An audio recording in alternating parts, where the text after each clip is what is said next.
Greetings, YouTube. Canada decriminalized homosexuality in 1969, but for another 30 years, it continued a campaign of persecution against those that worked in the Canadian government who were gay, purging them from their roles, even though it was a violation of Canadian law to do so. They felt that in some cases, particularly what they considered sensitive government positions, being gay would be used as a bargaining chip by, say, the Soviets to co-opt someone and have them work for the Soviet Union. The same concept was used in America for discrimination and why that gay people couldn't be allowed into the military and into sensitive government positions. Of course, if you just stopped persecuting gay people, that problem goes away. But, who's going to do something like that, right?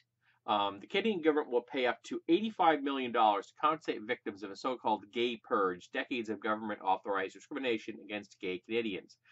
This was announced on Tuesday when Justin Trudeau gave a speech. And the government also introduced legislation to expunge unjust convictions from the judicial records of people charged under the laws they criminalized that criminalized homosexuality. So a lot of the people that were charged under this persecution and during the earlier era when things were actually illegal can now, if they come forward, have those charges removed from their legal record.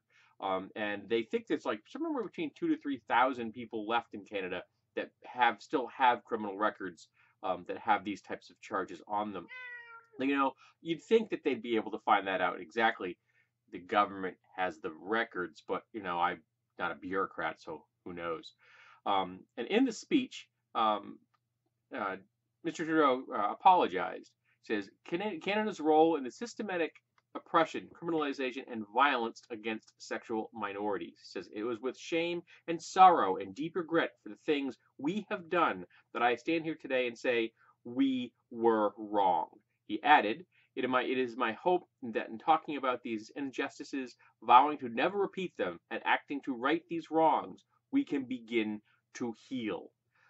Now, that's right there how you handle an apology. You don't deflect. You don't apologize and say, well, I'm sorry you feel bad about that, because that's not an apology. Mr. Trudeau owns this. He makes sure the world knows that Canada owns this, that Canada did wrong, and that Canada is going to make amends and do what it can, both fiscally and culturally, to make sure it doesn't happen again. And that's how you help things heal.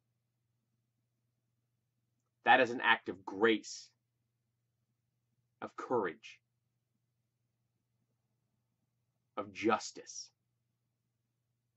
Things we see scarce supplies of in the world today, particularly in their neighbors to the south.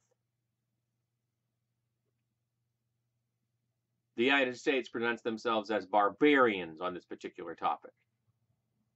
We may not actually be executing people for gay people officially in the United States, but we certainly don't support gay people or trans people or anyone else from the LGBTQ community with any regularity or consistency. And we haven't officially apologized for how we treated these communities in the past. Canada has. They've done this right. So, kudos, Mr. Trudeau.